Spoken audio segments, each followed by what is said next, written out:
Fewer and fewer jobs today require employees to be physically present in their office. Toffler predicted this and the rise of home offices, writing that homes would be one day resemble electronic cottages that would allow people greater work-life balance and richer family life. So this is home office, has been predicted by him. The fourth one is businesses without formal structure. If people work in the office, the structure will be different from what you are working in the office. Toffler popularized the phrase of adhocracy. Adhocracy, a reference to a company that operates without a formal hierarchy. Adhocracy, as defined by Toffler, is flexible and often horizontally structured. It allows for creativity and adaptability, since the employees are pigeonholed in certain roles. So this prediction will become a reality when there are changes in the culture of work. From the COVID-19 experience, we could see some of the futurists of Toffler's prediction. So accelerating sustainable development goal through ICT. So right now, from what I've given 17 goals of the nation does not focus on the sustainable development through ICT, because we are talking in African countries where there's no internet, no electricity, so no proper water supply. So this thing is very far to be observed in some remote African countries. But Malaysia used to be like that before. 50 years ago, you come to Kuala Lumpur, it's not the same like what Brother Dr. Ahmad Yusof was in Kuala Lumpur. Last few years, it was different. So these are some of the technological aspects of the COVID-19. So 50 years of bold prediction about remote work, it isn't all about technology. So this is working from home. When everybody start working from home, if not all, you could see that there is no traffic jam in the city. There's more people work at home. From here, you can see that currently at 8 o'clock, 6 o'clock, up to 8 o'clock, people are rushing to go to work. You see the situation here, such as a big city like Jakarta, the people doesn't move easily. You go to Jakarta, you go to Bangkok, or any countries, they are very congested, even in India. And this thing will become like this when the new culture of work started to work, inshallah. So the future shock is how technology is changing. The way that we do business will be different. He's in the field, but he bring the computer. And children in the schools or the universities, everybody using the laptop. See? The importance of the technology in the classroom. So learning for tomorrow, the role of future education, Ibn Toffler. So future studies on SDG, realignment strategies. So we look at the education sector. The university now, they don't look so much, they don't spend so much on electronic and ICT technology, because they feel that this is not that very important, because that would be enough for the consumption within the university campus. But in the future, it will not be sufficient. The university have to link with their students from all over the world. People from Bosnia would like to do degree in IUM. People from some African countries would like to share their knowledge or the views on certain thing with students and lecturers here. So e-learning education is important focus area for the university administrators to think of. Research and development is another thing that the government have to focus on, or the university has to focus on. E-library and e-books. We don't need a very big library if the books are all being on digital. I used to visit the Nottingham University. The university was in Kuala Lumpur, which is so small. I looked at the library. They said, "No, all our books are e-books." The student will come and they don't look for the hard copy. We keep 1 or 2 copies just for and they can view the book through the e-book. So this is what was happening. So physical development such as campus development expenditure can be reduced. So we don't need big administrative building for the faculty, whatever it is, and hostel facilities. You must equip 1 room per person and so on. If there are 20,000 students on campus, you need to provide 20,000 rooms for the students. You got to upgrade the e-learning technology instead. Reduce the lecturers' workload, face-to-face teaching, instead of spending more time on developing teaching module. Instead of that, the lecturers can spend more time on the teaching module. Instead of preparing notes, they will prepare teaching modules online. So they don't need an expert to teach to do that. Every lecturer will have to do on their own. So this requires some training. So thank you for supporting. I will come back after this with any other thing that required. Thank you very much. Okay, thank you, Dato Jamil. You have any question? I will open for 1 to 3 minutes for question answers before I pass to Prof. Kamarulazizi. Any questions?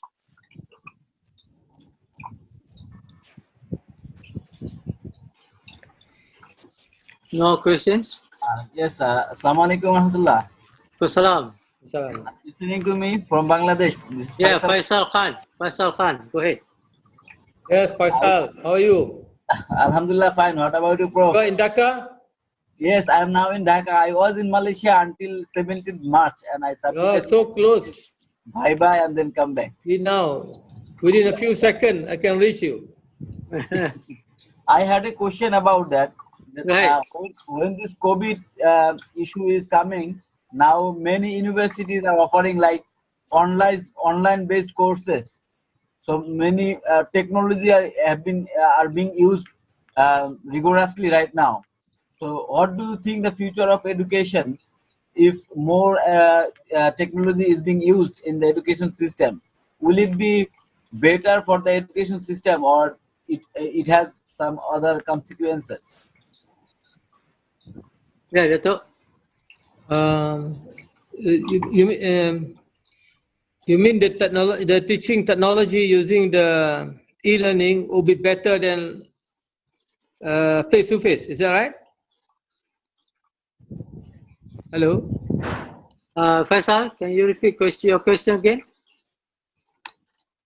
I was asking the question is, as this COVID issue is coming, so now many universities are offering courses through online.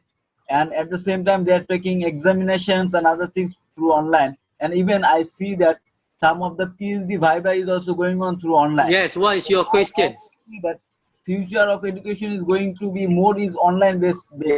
So what will be then the future of the education based on this physical learning coming closer to the guru and so on? Man, what do you perceive about the future of education system? And your question is future of education. Yes. If more technology is being used, is it good for us or it is bad for us? Okay. Yeah, it is not easy, Brother Faisal, to change to a new culture. This is what Urban Toffler has been mentioning. There will be a future cultural shock, even for the universities, because they never prepared to have this kind of online education. In the year 2000, I think myself with Dr. Fauzan, we've been working on the e-learning program at that time. But of course, Dr. Abdul Hamid Abdul Sulaiman was very supportive. But the technology was not up to date.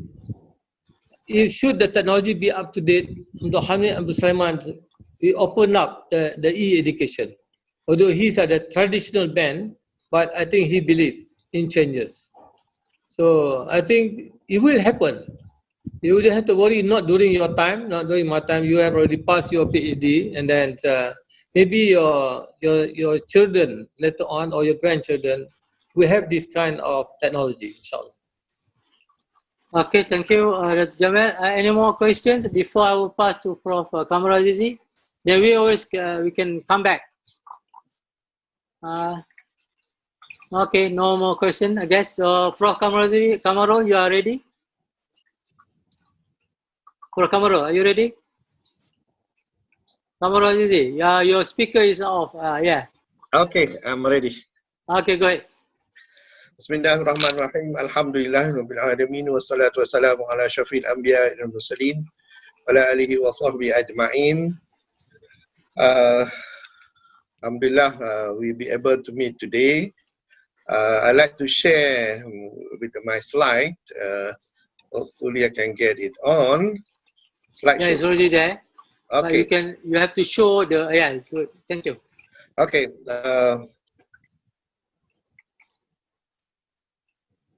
I'm going to talk on the Sustainable Development Goal by itself.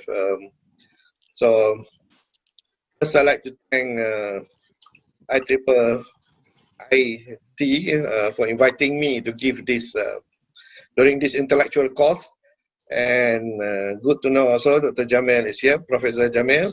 Long time no see. You look old. Yeah, time, yeah, sometimes happen that way. So thank you, Professor Fauzan. As we know, fasting is something that really reminds us of this world. We are on the world because different countries have different fasting hours. That indicate that we are on something, on a sphere, yeah, and which is changing with time.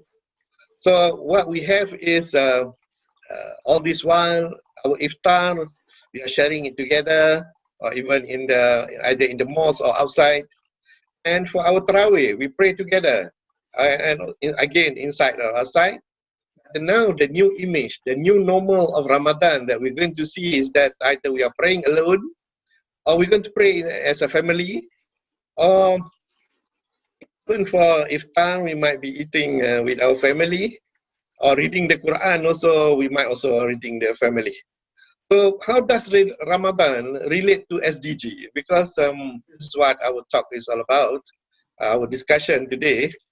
So to me, two basic things that I'm going to ask all of us to go back. First is to look back at the past. And number two, making poor people as the main agenda. Prof. Jamil has indicated to us that it is important that we develop ourselves so that we'll be successful and use the IT to improve our life and so forth. But I'm going back to the poor people because I believe that even though we have all the knowledge, but then we need to do something about the poor people who doesn't have support, not only from us, but from many other people who ignore them.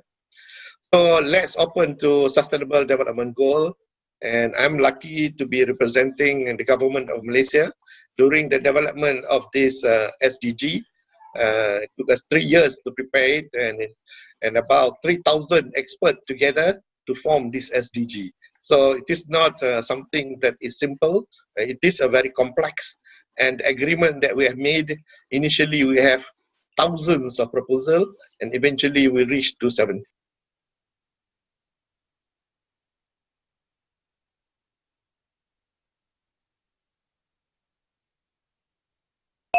I think I've just put it up here, in Surah Al-Baqarah, it tells us a story of a man who passed by a township which is already in a ruin.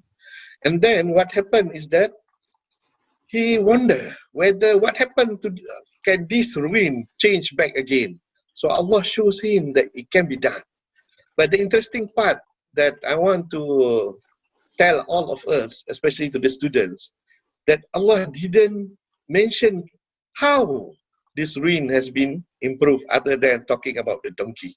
Okay? So, the development, the idea of progress, it is the idea of progress. We're talking about progress. This is a socio-economic changes. We start from individual, and a baby starting from before it can walk, and finally it can walk. And then a family, and a kampong, a village, a township, city, a state, country, region, regional and global. So it is a different phase, and it is quite complex in that sense. So the thing is, this has happened for thousands of years. Okay, it has happened thousands of years. But what we observe is that, and we have used GDP as our indicator. GDP, as those who are in the economic sector aware that it is, we are talking more of money. Yeah, we're talking more of money rather than of anything. So is this a good representation of development? But people, the government prefer to use this because it's easy to talk about. But unfortunately, it is not. Because when we look at it, at the development itself, it not only involve money, but it involves social changes, it involves people, it involves housing, it involves resources. There's a lot of things that is not seen on the GDP. GDP is just talking about money. So this is the problem that we are facing right now. So unfortunately, we are sitting on one world. This is our world. Whatever happened, even though I put up just now, fasting, we can see that we are on one single world by looking at the fasting time, the period of fasting. So what happened is that we observe that the planetary system itself is affected by our development, the development that we want, basically what the human wants, which is what's happening right now. So if you look at ROCKSTROM, make a study on these planet boundaries. Our planet, how can it sustain itself? Where is there a number? And by the way, ROCKSTROM is a researcher from Sweden. He made a study and he put up, there are 9 planetary boundaries, and he mentioned them. Those are the values, and I'm not going to go through them because it's quite detailed. It is a long paper. It is written in Nature. So if you look up ROCKSTROM 1990 in Nature, you find that this paper, and this is a very famous paper. So I'm not going to go through. But basically, what I want you to concentrate on is that the world cannot sustain everything. This is the limitation of the world. So what happened? Better presentation of the economic growth rather than using GDP, we have to change into something else. So this is where we have to balance between the human needs, the planetary dynamics, and the planetary resources. Once we can balance this, then we have something which we call later, as you are aware, like what Professor Jamil have mentioned, SDG, Sustainable Development Goal. That's why we go for it. There's no other reason, because we want to make sure that we can live on this planet in the future, and also for our children. So now, it's better to put it some sort like this. This is a very unique, what we call in the economic sector, we call it the donut economy. The donut economy, where we put the limit of the planet, and we call it ecological ceiling, and we put the human needs as the social foundation. The social foundation is what we want, and the ecological limit is the limit whereby the planet will be able to sustain on what we need. So the thing is, in between, that green area in between is where we're supposed to work. If we go beyond it, we are going beyond what the planetary allow us to go. And if we go below it, we don't cover the needs of the human. So this is the thinking that we need to have right now. So let me explain to you the special, what we call as the donut economy, before I explain SDG, because everything at the end come to SDG. So the resource limitation, environmental shielding, and the social foundation are the key parameter, especially for the students to take care of whenever you want to talk about SDG. So here we have here, I've drawn it now simply. We have a critical natural threshold. We have a critical human deprivation in the sense that that's what we want. And in between is the space where we should work. Okay? So it is, what we are doing is just the balancing, like I've said just now. So now, we draw it properly. There are 9, according to ROCKSTROM, there are 9 different limits that we have to be aware of for the Earth. They made a very good studies, and as I've said, it is published in Nature, so it is one of the world #1 publisher in the world, so it's been accepted by everybody. So, and there is the operating space there for humanity. So this operating space is where we're going to develop ourselves, and if we do it properly, then we will sustain ourselves. So let me go next then. So in reality, the economy, when we talk about economic growth, we observe that everybody is going all out. Nobody cares about other people, especially the poor are left behind, and the rich are getting richer, and they are eating up everybody. They don't care about the environmental shielding. They don't care about the needs of other people. They only care about themselves. So this is what's happening, and this is very dangerous because if we allow this to go on, then our world cannot sustain. The thing is, what happens if we allow this? We will see desert. We're going to see fish being killed. We can to see ozone layer, and we can see temperature changes, very high temperature change. Again, it's a long story. I'm not going to go through it. If you want, I can give a complete lecture on how it works for SDG. Okay? So now, what we want is an inclusive, sustainable economic growth. That means we want our growth to go in between the green area that I've shown here. It doesn't matter if you are high-income countries like America, Europe, Japan, Korea, you still should have an economic growth of in between there. The same with low-income countries. You should also have that. The same with the emerging economies. You also should grow yourself, the country, just like indicated here. So there is a limit, like I said. Okay? We have to control ourselves. It's like the 2 pictures there. They give an indication of where we should be. There's that boundaries that we have to work in our when we are talking about growth. So the effect of development on ecological ceiling and social foundation. This is what we observe. This has been studied by, again, the same group of people, ROCKSTROM from Sweden, and they observed that this is where I'm talking about this in 1990. So it's a long time ago. Now it's 2020. So it must be worse than this. So according to them, because there's a lot of people who are working on this, and among them is us, climate change, we see there's a climate change problem. There's nitrogen and phosphorus loading happening, and there is land conversion, and there are also biodiversity loss. And this is where Malaysia was quite excited about it. We are having a good biodiversity, and I think one of the things that we need to defend is that we have so much flora and flora to say that we are not the one doing this, but somebody else. So now, who have been doing all this? Let's say we are talking about the poor. If we want to solve the poor's problem, observe that we don't need much.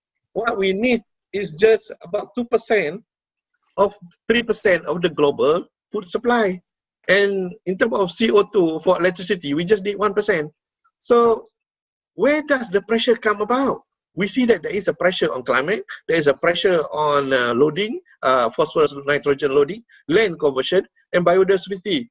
This is where all the rich are the main culprit. Make use of this.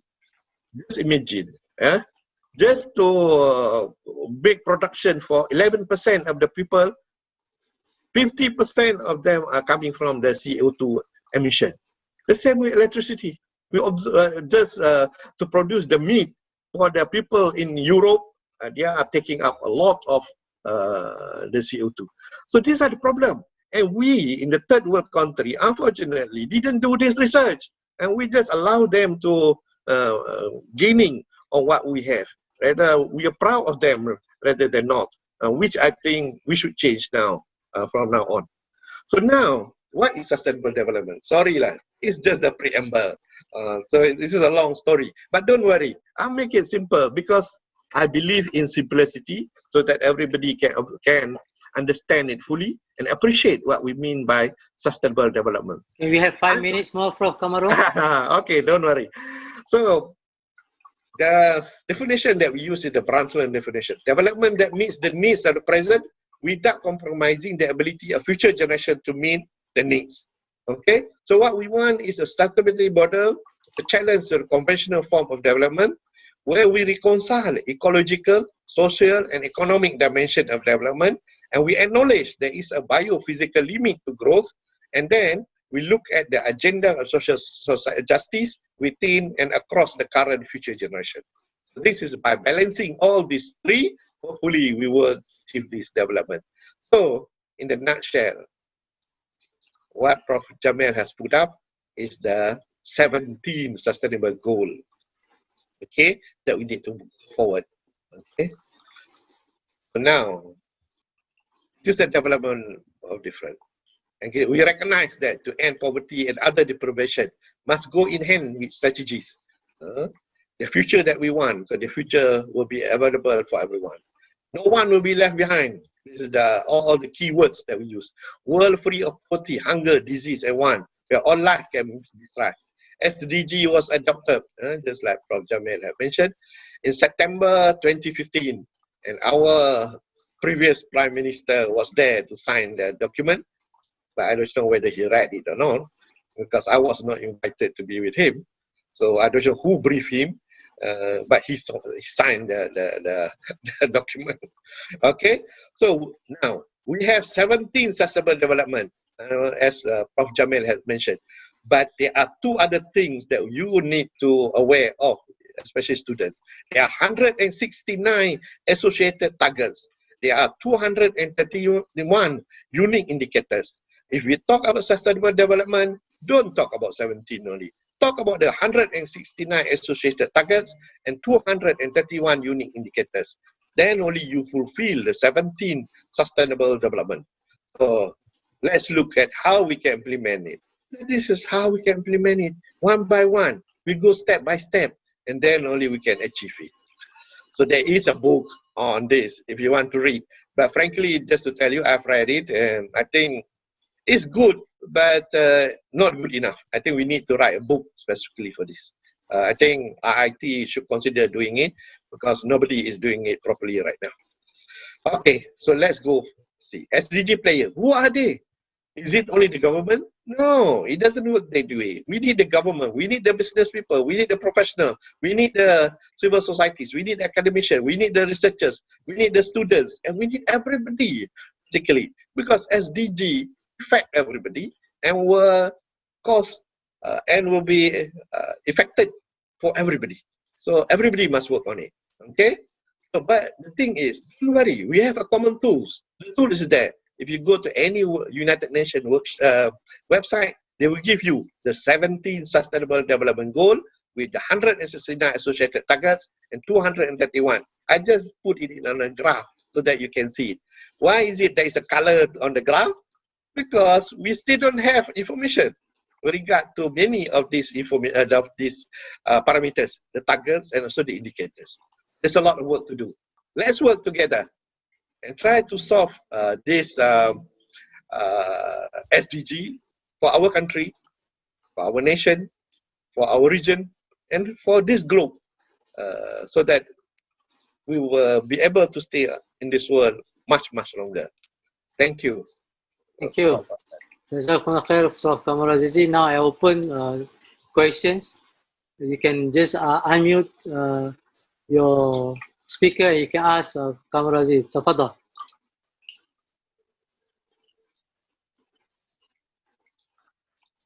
We have 25 participants plus their Facebook Live through WAP TV and IIDS, and even Dato Ibrahim's Facebook. It's on live. I think we have like 40 participants. Okay. You can ask Dato Jamil or even Prof Kamarulazizi, Prof Kamarulazizi or Dato Jamil.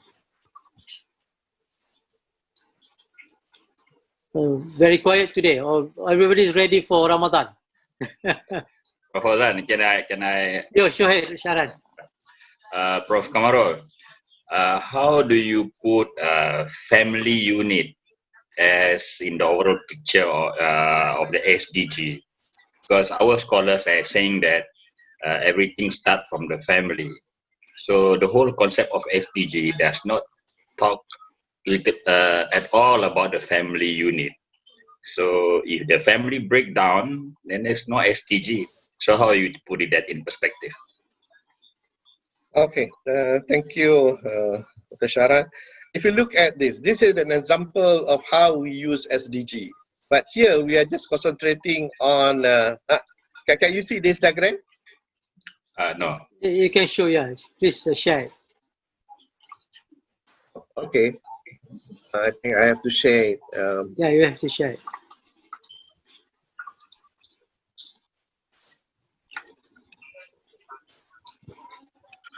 Okay, if you look at this diagram, this is how we use the SDG, because the SDG has been misused quite by many people.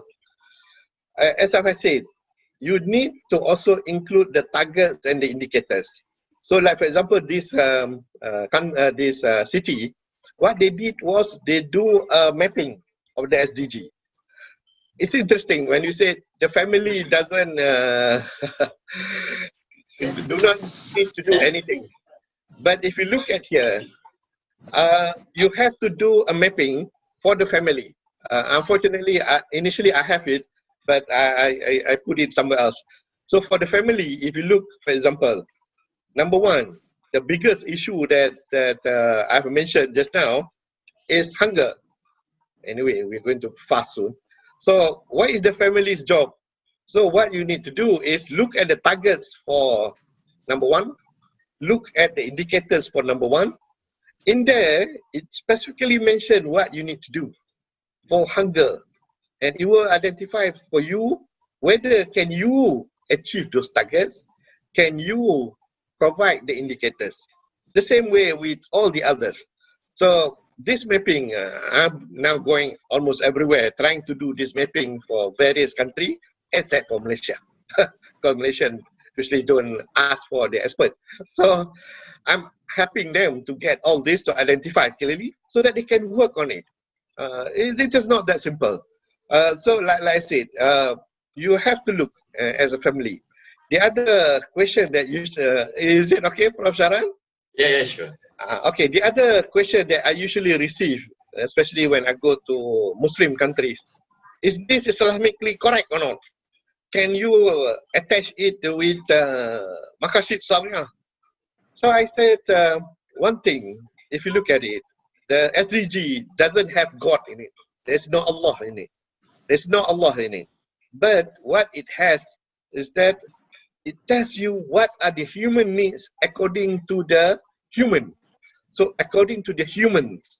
So remember, it is very important for us. At the time of the Prophet, before Hijrah, the only things that differentiate between the Muslim and the kafir, the mushrik, the non-Muslim, is their view with regard to humanity. The Muslim believe strongly on humanity, just like the famous hadith when Rasulullah was sitting down, suddenly he stand up, and the Sahaba said, "Why did you stand?" Because at that time, somebody is carrying a coffin, and they said that the coffin is of a Yahudi, a non-Muslim. Why do you stand? So Rasulullah said, why shouldn't I stand? He is or she is a Muslim. She is a human. So I should respect as a human. So if you look at, if we have the chance, look at how Islam is being portrayed during the Makkah period and after the Makkah period in Medina. In Medina, That's where the prayer has been wajib, the fasting, which we are going to take up soon, is being wajib, the Hajj is being wajib, and everything has become wajib. But we forgot. We tend to leave behind what has happened during the Makkah period. Even though the main issue, like most of our ulama has been saying, our teachers, that we concentrate on akidah. But akidah include also akhlaq. And akhlaq include the human stand on many issues. Just, sorry lah, tertambah sikit. Thank you, Jazakumullah khair, Prof. Kamarul. Any more questions? Yes, Professor Frozen is Yes, Shaya, yes, Dr. Shaya, tafadhal. Yes, regarding this sustainable development goal, it's been defined by United Nations UNDP, is focusing on the, as what Professor said just now, eradication of poverty. They call it, another one is to allow the citizens to have prosperity and peaceful, as well as to look at this protection of planet. Yeah, there is a four main element.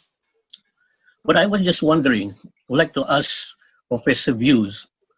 What do you think the ultimate objective of Maqasid al-Sharia is comprising all this respect? For example, Maqasid al-Sharia is to protect religion. Secondly, is protects human life. Thirdly, is to protect human intellectual. And fourthly, is to protect human degeneration. And fifthly, is to protect resources. So all this element itself is the ultimate objective. It's more precise. I can say, what do you think of this? Because many, when we talk of Maqasid al-Sharia, just not able to devise or devise tactical strategy to achieve toward this. It's very general. I can see UNDP as well. It's too general. It's too very big. Why not we focus to Maqasid al-Sharia as a Muslim country? We have 2 million people. Just asking you a question. Okay, yes, this for Kamarulazizi maybe, and then maybe Dato Jamil can add after Prof. Kamarulazizi. Yeah. Okay, thank you. Actually, you asked a very pertinent question. When we were preparing the document, yes, many of our Muslim countries trying to put also the Maqasid Sharia. But yes, unfortunately, at that time, when we tried to explain to other countries, they cannot appreciate the meaning of Maqasid Sharia. Because as you are aware, I put up the slide here that I'd like to share with you. Yes, Sharia, basically there are 3 different areas. The Daruriyah, which is the necessities. That is what they call as the different religion, life and that. And number 2 is the Hajiyat, the needs. For the SDG, actually is just the needs. That is the number 2, the Hajiyat. It doesn't include the necessities. So, and it also doesn't include the Taqsimiyat. So the luxuries. Can you see the presentation? Yes, I'm reading that. Yes, I see that. Because of that, we have a tough time trying to defend that. Why not we include Maqasid Sharia? And because the needs, they identified the 16. Even initially, there are a lot more than that. But eventually, we agreed that there's only 17 to put up. So that's how it becomes that 17 value. Even then, until now, if you go to the United Nations, there are still some people saying that we need to put something else in there. So, but frankly, to tell you, if we work on the 17, if we work on the 17, it is already good enough for us to overcome all the problem in this world. And the most important thing is that we are talking in one single voice, the same. The Muslim, the non-Muslim are talking the same thing. If you look, actually, somebody has wrote and make a study on the 17, and they put up all the verses of the Quran and Hadith, and it was already there. But unfortunately, I don't have it yet. So, but then it indicates that what been put up is acceptable by the human needs. So let's work on it. For me, frankly, I hope that we can all work on it and then try to solve this, especially the Muslim countries like Sudan, like Yes, Somalia, yes. like other countries that I think they need to get improvement of their development. Right now, their development miss a lot of the 17. Okay, Yes, I thank you, agree with that. Prof. Kamarul. Maybe Dato Jamil want to add? Can you stop sharing? Okay, thank you. Yeah, I agree with Tuan Haji Sakyah that there's one missing point there, out of 5 aspect of Maqasid Sharia. I think they covered 4 aspects from for SDG, which cover the physical, intellectual, emotional, and so on. But the spiritual aspect, the religious aspect, is not covered. I'm not sure, Professor Kamarul, whether we, the Muslim countries, do we need to follow exactly like IUM? When they look at the education IUM, do we put in the Islamic aspect in our education, which is not the main focus for the SDGs in laid down by United Nations. So the religious aspect we can add on to this for the Muslim countries. That's my suggestion. I agree with Tuan Haji Sakyah. Okay, thank you, Dato Jamil. I think Semrati from Cambodia, you want to ask question. Unmute your, yes, Tafadhal, Semrati. Yes, shukran jazilan. Thank you very much for Prof. Fauzan. And first, for the beginning, I would like to thank so much for Prof. Dato Jamil and Prof. our speaker, our speaker, and other participants, brother and sister. I have so one question about the about this topic also. But the first, for the coming soon of the Ramadan, maybe tonight, may Allah bless for Prof. Dato Jamil and Prof. Second speaker and brother and sister in as the participant in this meeting with the best of health and success in the Ramadan. So my question I want to ask both all of brother about the in Cambodia for the sustainable development in Cambodia.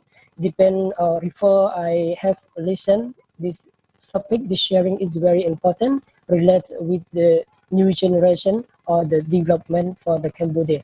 It is good in Cambodia for the development, especially for the Muslim community development. If we change from the supporting the Muslim people from charity to the skill training or livelihood project. This is my question, brother. Thank you. Yes, Who will go? Dato Jamil or Prof. Kamarul want to answer first? Maybe Kamarul. Kamarul, okay. Go ahead. Prof. Kamarul? I'm not so sure. I don't understand actually what you're trying to Okay, say. his question is how to use SDG to help Muslim Cambodia from charity to own the independent, like have own skills and knowledge to become like independent like other countries in the world. Yeah, brother. Because I want to add more. Because in around more than 20 years, Muslim community in Cambodia we have received funds or support from brother and sister from Arab country or Malaysian people, Malayu people or Singaporean. They help us a lot, but the most of the funds is relates regarding with the charity, not a focus on livelihood project or training project. If a livelihood charity, they can use the money or use the food packets, mean that when they eat, so after they don't have something to eat more. So it is the question I want to add more. Thank you. Yeah. Okay, I think I'm clear now. The thing is, it has to be coming from the country. It's much easier. But if there is a group, an Islamic group, they would like to see SDG to be implemented, I see there shouldn't be any problem. Because like I've shown just now, it all depends on who wants to work on it. A country will be much easier, but those who are in a group can also do it the same way. As you look at the 17 different areas, there is also a recommendation of what you need to do first. And in my other presentation, I've shown the step, but the number one that you need to work on, if you're really, I'm giving you now a quick tutorial, a quick solution. You need to concentrate on your resources. You mentioned there, the land and the water. So concentrate on those two and work on them and ensure that the country or the people who wants to work on it understand the importance of these two different resources. But there is a lot of other resources that you need to work. Once you can identify what are the resources you require, because this will relate to your GDP later, if you want to talk about money.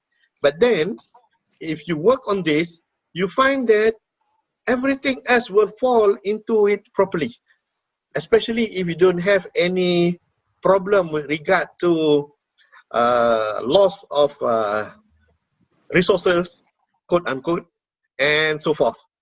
So the thing is, you have to start with your resources. And then from the resources, then only you talk about others, like for example, infrastructure. You talk about education. Education usually is located at number 3. I know, I realize that I'm now talking with many educators here, and everybody will be very angry with me. But then, if you don't control your resources, you cannot educate the people properly. You cannot supply the internet. You cannot supply the teacher with salary. You cannot, a long list of cannot. So, but then again, Prof. Fauzan has to call me back again to give another discourse on how to manage the SDG for a country, for a different place. Thank you. Thank you. Dato Jamil, want to add?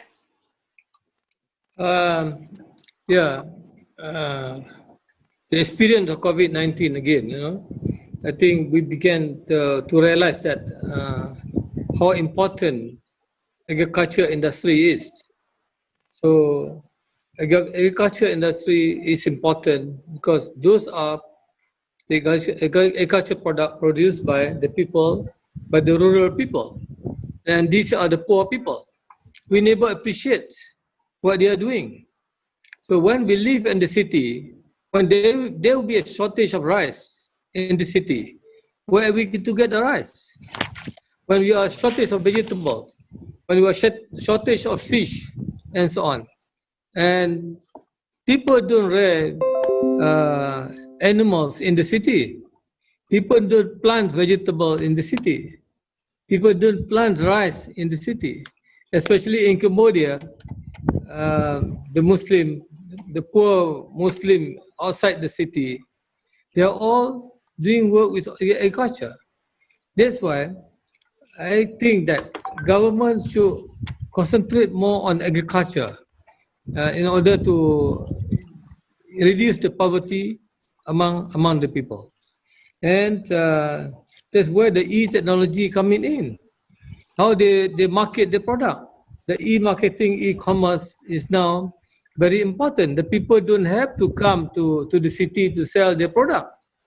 They can market it through the through electronic for the people in the city, and people will come and direct to them. They know who is selling the product. But right now, we don't have the what do you call it, the information. So I feeling this is very important. Our experience in the COVID-19 will tell us if the COVID-19 lockdown is going to another 4 weeks, we might be having shortage of rice, shortage of vegetables, shortage of everything. So that's where we appreciate what agriculture is. Thank you. Thank you. Food security. Normally, we take for granted that food is just it's not really important to compare technology, but there are terms called food security, when you have to import the food, and now it's COVID-19. You have suffered. Now today's even people have long queue in Giant to get food for Ramadan. So it's very important indeed. Any more questions? We're going to stop to Ustaz Farid from Cambodia too. Now it's Cambodia's monopoly. Okay, go ahead. Ustaz Farid, boleh cakap Melayu ke Arab pun boleh. According Cambodian country, about the technology different in Malaysia and other countries. Because now, like Dr. Jamil said, Cambodia, the poor country, especially the countryside, now have technology. And now the government of Cambodia try to make the teaching by the new TV. He said that digital TV. Ministry of Education established 2 channels for teaching by TV for the countryside, province. Because here very difficult to find online internet every kampung. Now, how to weigh out this problem? I want to ask Prof. Kamarulazizi. Azizi. Kamarulazizi, because we are living in Cambodia, situation we like Rati said, all support from all the world, from Malaysia. I think from Malaysia 90% they come to help the Muslim community, alhamdulillah. But a lot of maybe 70% through the charity. Yes. Maybe 20% by build a school, very good build a school, and alhamdulillah last year we have so many program developed our community from IIIT teaching training about how to develop young entrepreneurs. Now we come with alhamdulillah. Now we have so many young entrepreneurs start develop the business, alhamdulillah. So what important is today. So how to develop our community in Cambodia? We have the minority countries. We have around 700,000 Muslim. Population is 16 million population. So how? Okay. I want to ask Dato Jamil, when the COVID-19 become very problem in Cambodia and Malaysia. So in Malaysia, they have the rich country. They have the develop everything, study through the internet, everything.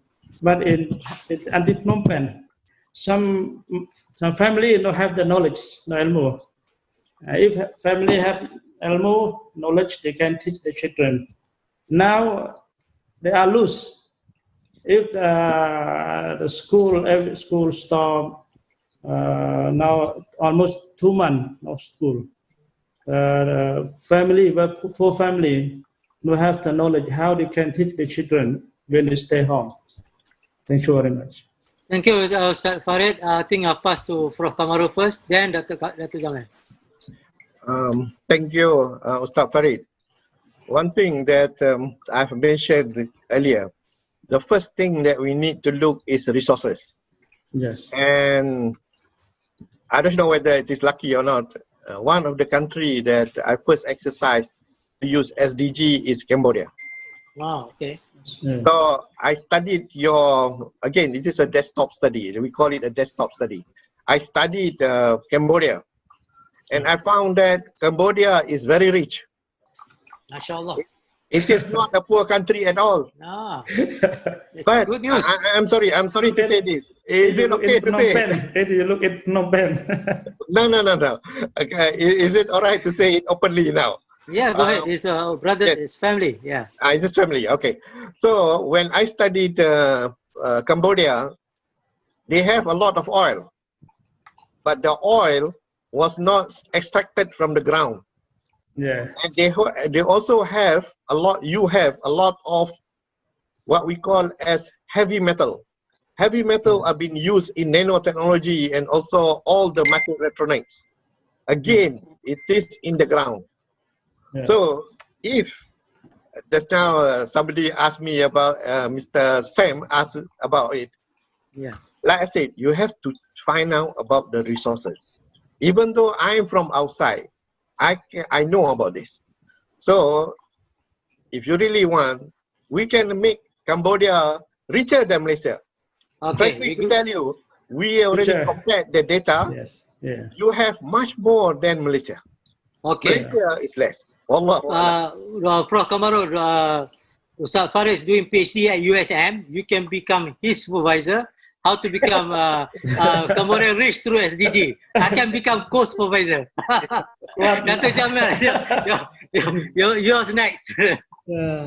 I agree with Prof. Azizi because if I've been to Cambodia 30 years ago in 1990. So if you compare the life in Cambodia 1990 and now, I think very far different. Safari may not realize that the poverty level was very low at that time.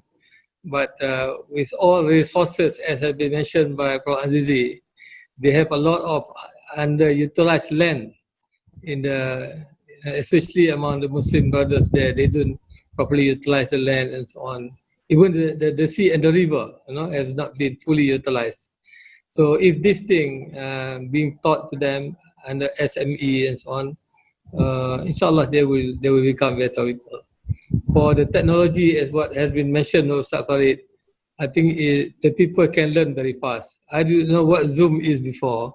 When Professor Paula mentioned Zoom, I thought it's not Zoom.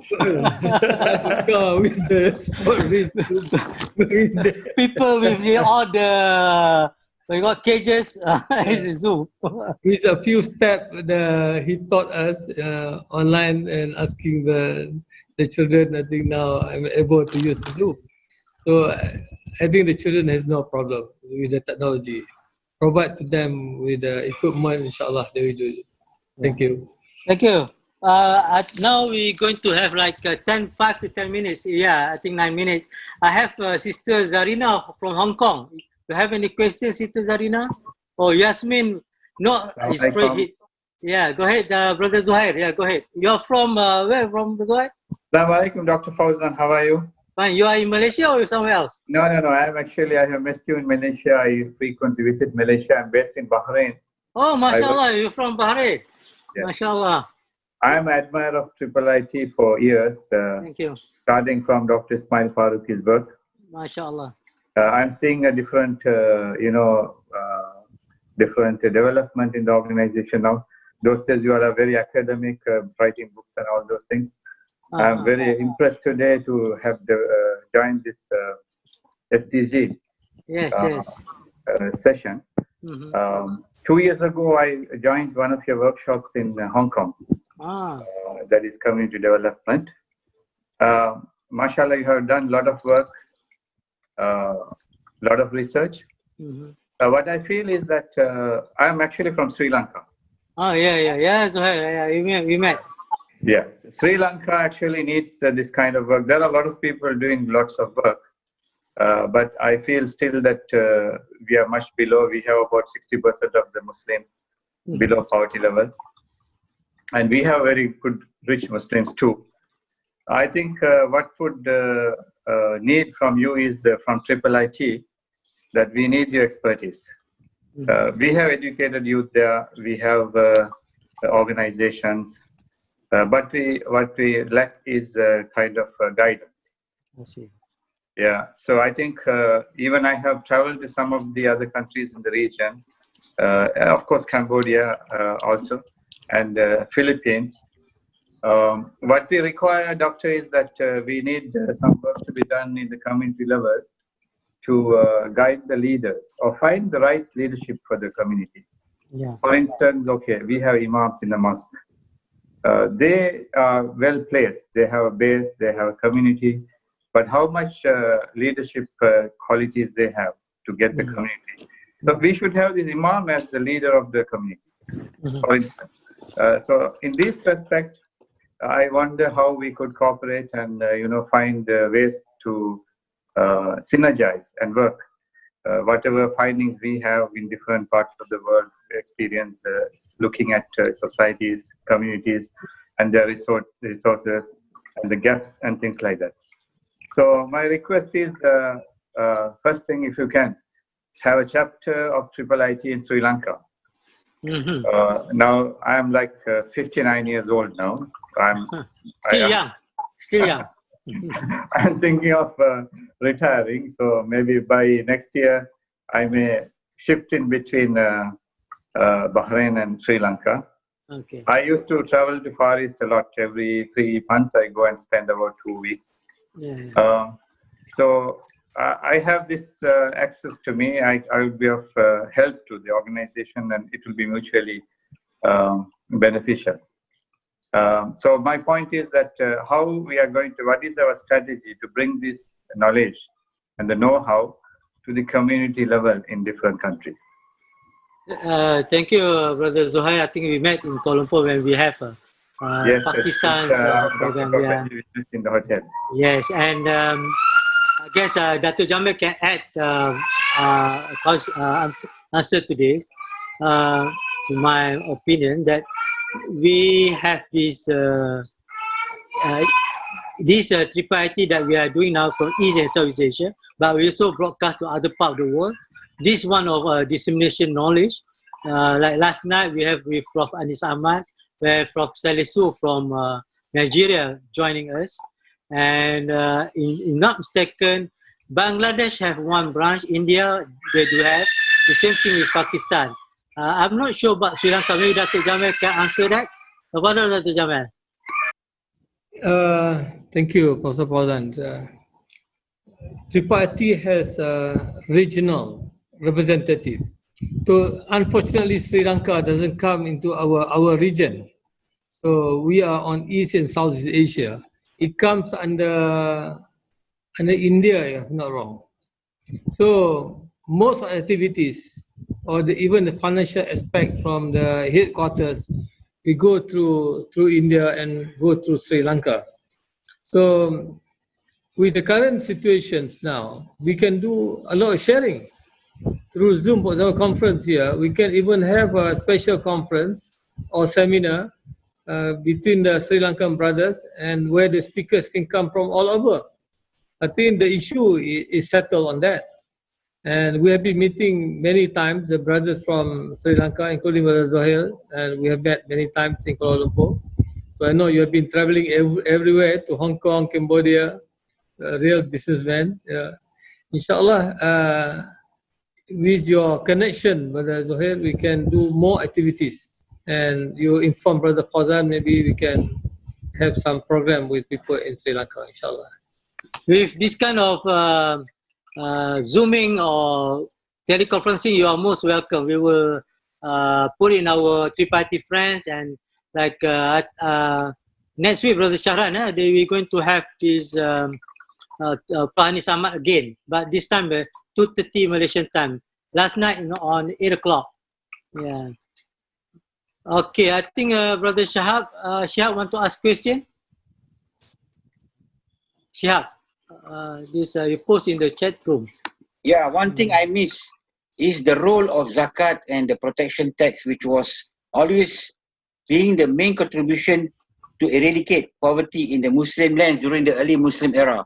How can we incorporate this in the SDG? To Prof Kamarulazizi, maybe. Yes. Again, like I said just now, we try to put this as part of the indicators, because we can put an indicator, some sort like how many % of the zakat contribution in your country. So if you look at the indicators for different of the 17 areas, I suggest if one day we can all Muslims sit down together and put all the Islamic indicators in there. And again, we were rejected again because there are not many people in the meeting. I think there's only 6 us Muslim and the rest 200 people are from non-Muslim. So when we're going to put this indicator, they say, one only from 6 countries? Very hard. So I suggest, if possible, since UIA is, and Triple IT can also work with us, and then we can identify the indicators that, like I've suggested, is being added every day. When I put that value is based on today. So tomorrow it might change. So we can put all these indicators for the Muslim so that at least it will help us. Thank you for the suggestion. Thank you very much. And now we have reached 3:59, almost 4 o'clock. Alhamdulillah, we are here almost 2 hours. And good discussion. And inshallah, next week we're going to meet again, 2:30 on Thursday. And it's Ramadan. And Brother Sharan is confirmed, is Prof Malik Badri and Prof Rahmatullah Khan. Is it, Brother Sharan? Can you? We will update. We will update, but it will be 2:30 Thursday. Same time, we will invite all of us in the our same group. And thank you very much. And from on behalf of IIIT, I wish Alan Ramadan Mubarak. Inshallah, we will utilize this Ramadan the best we can, and hopefully Allah will accept our ibadah. And this is our passion. And of course, this Ramadan is blessing month and month of Tarbiyyah. And one thing about this COVID-19 actually is strengthening our spiritual element too. So Ramadan and this COVID-19 come together is not to weaken us but to strengthen us. So by then, now it's 4 o'clock, 4:01 actually, we close with tasbih kafarah and surah al-asr. Subhanakallah wa bihamdika ashhadu an la ilaha illa anta astaghfiruka wa atubu ilayk. Wal asr innal insana lafi khusr illa alladhina amanu wa salatu.